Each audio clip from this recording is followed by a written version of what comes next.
আসসালামু আলাইকুম, কেমন আছেন সবাই? আশা করছি সবাই অনেক অনেক ভালো আছেন। This is me Sanjida Hamid. দিন ধরে যেহেতু অনেক পরিমাণের ব্যস্ততা সময় কাটিয়েছি, আপনাদের সঙ্গে তেমন কোনো ভিডিওই শেয়ার করা হলো না, তো চিন্তা করলাম কিছুদিন আগের একটা ভিডিও আমার মোবাইলে ছিল, সেটাই আপনাদের সঙ্গে শেয়ার করেই আমাদের বাড়িতে মেহমান চলে এসে, তো মেহমানদের জন্য কিছু আয়োজন করেছিলাম।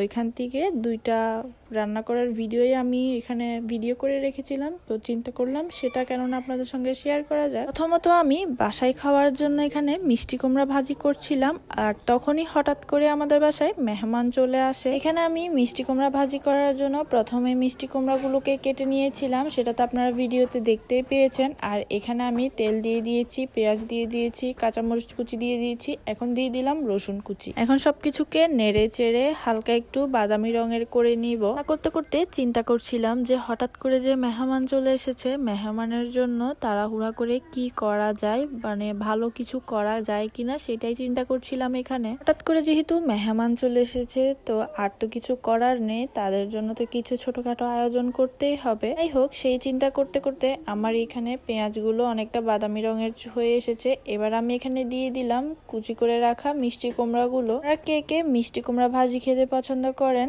অবশ্যই কিন্তু আমার কমেন্ট বক্সে কমেন্ট করে জানাবেন। যারা আমার ভিডিও দেখে তারা তো জানেনই আমি কিন্তু তেমন ভালো একটা ভিডিও বানাতে পারি না, ভয়েস আবার দিতে পারি না, সো এখানের মধ্যে কোনো ভুল থাকবেই। তাদের চোখে যদি কোনো ভুল পড়ে, তো ওইটার যদি কোনো সমাধান থাকে অবশ্যই কিন্তু ওই ভুলের সমাধানটা আমার কমেন্ট বক্সে কমেন্ট করে জানাবেন, যাতে করে আমি আরো সুন্দর সুন্দর ভিডিও আপনাদের মাঝে তুলে ধরতে পারি। মিষ্টি কুমড়াটা তো দিয়ে দিয়েছিলাম, এর উপরে দিয়ে দিলাম হলুদের গুঁড়ো, আর এখন সবকিছু একসঙ্গে নেড়ে চেড়ে নিচ্ছি। হলুদের গুঁড়িটা যেহেতু আমি মিষ্টি কুমড়ার উপরে দিয়েছি, তো এগুলোকে কিছুক্ষণের মতো নেড়ে চেড়ে একসঙ্গে মিশিয়ে নিলাম। আর এখন এগুলোকে সবগুলোকে ঢাকনা দিয়ে রাখবো কিছুক্ষণের জন্য। ফিরে এলাম কিছুক্ষণ পরে, আর এখন কিন্তু মিষ্টি কুমড়াগুলোকে আবারও একটু নেড়ে চেড়ে দিতে হবে। মিষ্টি কুমড়াটা আমার ভালো লাগে, আর এটা যদি ইলিশ মাছ দিয়ে রান্না করা হয় তাহলে কিন্তু এটা খেতে আরো বেশি মজা লাগে। আমি কিন্তু মিষ্টি কুমড়া ইলিশ মাছ দিয়ে রান্নার রেসিপিটা দেখিয়ে দিয়েছিলাম, আর এইভাবে মিষ্টি কুমড়া ভাজি করলে কিন্তু আমার রুটি দিয়ে খেতে অনেক বেশি ভালো লাগে। এভাবে কিছুক্ষণ পর পর আমি ঢাকনা দিচ্ছিলাম, আর ঢাকনাটা উঠিয়ে মিষ্টি কুমড়াটাকে ভালোভাবে নেড়ে চেড়ে হালকা একটু সিদ্ধ করে নিচ্ছিলাম।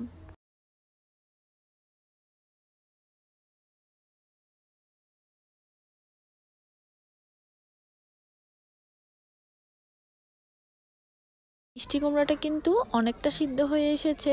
এখন চলে এলো মিষ্টি কুমড়াটা চুলা থেকে নামিয়ে নেওয়ার পালা। তো নামানোর আগে এখানে কিছুটা পরিমাণ মাংসের মশলা দিয়ে দিয়েছি, যেটা আমার আম্মু বাড়িতে তৈরি করেছে। আর সবশেষে এখানে দিয়ে দিলাম হচ্ছে চিনি। এখানে অল্প একটু পরিমাণ চিনি দিয়ে দিয়েছি।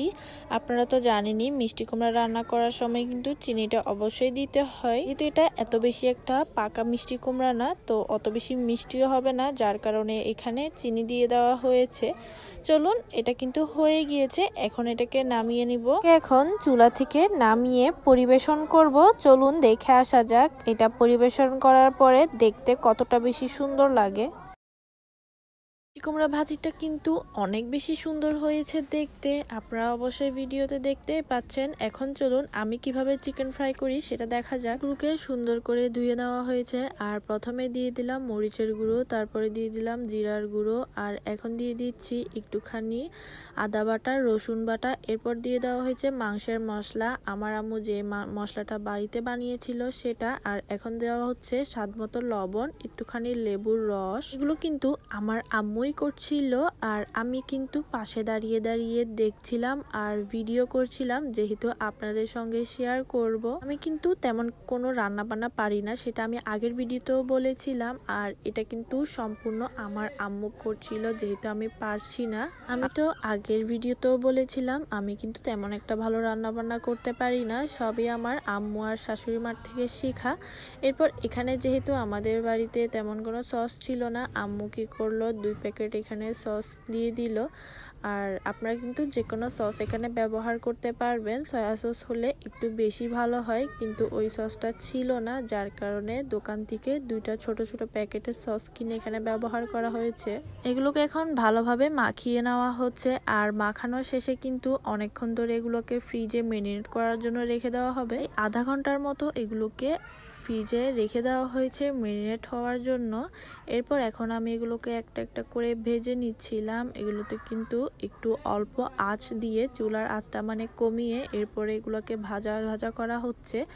যেহেতু এগুলো ফ্রাই হবে আর এগুলোকে এভাবেই খাওয়া হবে, তো এই চুলার আঁচটা একেবারে কমিয়ে এরপর এগুলোকে ভাজাভাজির কাজটা করছিলাম, নয়তো এগুলো পুড়ে যাবে। আর কিন্তু আমার মতো এই ধরনের চিকেন ফ্রাইগুলো অবশ্যই ট্রাই করবেন বাসায়। এগুলো কিন্তু খেতে অনেক বেশি মজা লাগে। চিকেন ফ্রাইগুলো করার পরে কিন্তু অনেক সুন্দর লাগছিল দেখতে।